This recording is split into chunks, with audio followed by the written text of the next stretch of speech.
Di suatu pagi yang cerah di pedesaan, aroma khas dari dapur tradisional mulai menguat. Asap tipis dari tungku kayu membumbung pelan, menyatu dengan semilir angin yang membawa ketenangan. Assalamualaikum warahmatullahi wabarakatuh. Nama saya Lindra Galimna dan teman saya di sini. Abdul Aziz, saya Ahmad Sofyan Nur Syafa dari kelompok 4. Perkenalkan, nama saya Faura Putri Kabitsi. Perkenalkan, nama saya Regina Sofa Melita. Perkenalkan, nama saya Ririn Setianingrum. Hari ini kita dari kelompok 4 akan mengunjungi tempat pembuatan cimplung. Setelah perkenalan, Lindra dan Abdul berwawancara dengan pengusaha cimplung. Nah, kali ini kita sudah bersama ibu yang memiliki usaha cimplung ini. Kami dari kelompok 4 ingin menanyakan, Bu, beberapa pertanyaan. Apa itu cimplung? Cimplung adalah makanan khas Banyumas. Dari siapa ibu bisa bikin cimplung? Belajar dari mana ibu? Dari orang tua ibu. Apa saja bahan untuk membuat cimplung? Bisa singkong, ubi, terus pisang. Talas juga bisa. Ya, oke. Bagaimana proses pembuatan cimplung? Bahan dikupas, dicuci, lalu dimasukkan ke nira yang sudah mendidih. Oke. Apa kesulitan terbesar membuat cimplung?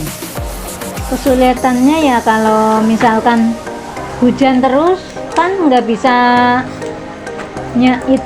bisa metik niranya karena licin pohonnya tuh. Oke. Di tengah kesibukan sederhana itu, terdengar suara pisang yang dikupas satu persatu menjadi pertanda dimulainya proses pembuatan salah satu cemilan tradisional, yaitu cimplung pisang. Makanan tradisional ini bukan sekedar kudapan manis, melainkan bagian dari kenangan masa kecil yang hangat. Dibuat dari pisang yang direbus bersama air nira, cimplung pisang menyimpan cita rasa yang sederhana namun memikat. Kini, mari kita ikuti langkah demi langkah cara membuat cimplung pisang yang nikmat dan syarat akan nilai budaya ini. Alat untuk membuat cimplung yaitu wajan besar, tungku, pisau, talenan, baskom, dan hirus. Bahan-bahan untuk membuat cimplung pisang adalah pisang 1 ikat, air nira, dan daun pisang. Suatu hari yang cerah, seorang buruh mengambil nira dari pohon kelapa.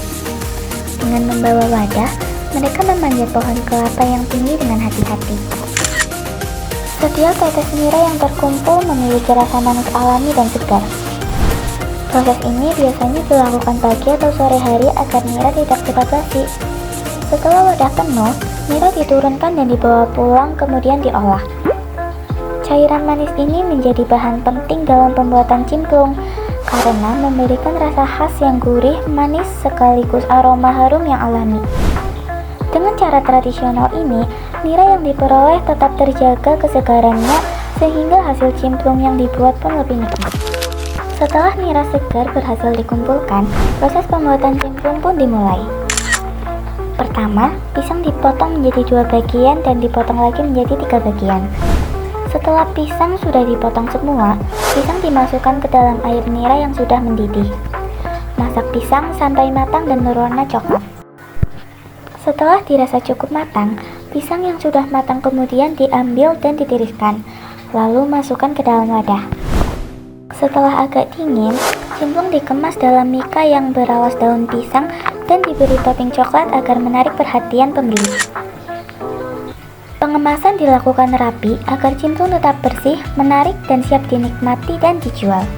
Cimplung pisang yang telah matang siap untuk disajikan. Aroma manis legitnya segera tercium, menggugah selera siapapun yang melihatnya. Potongan pisang berwarna coklat keemasan tampak mengkilap karena berpadu dengan nira dan coklat.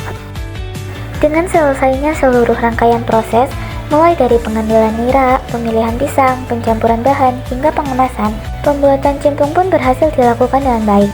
Proses ini tidak hanya menghasilkan makanan manis yang lezat, tetapi juga menunjukkan nilai kerjasama, kesabaran, dan pelestarian tradisi kuliner daerah.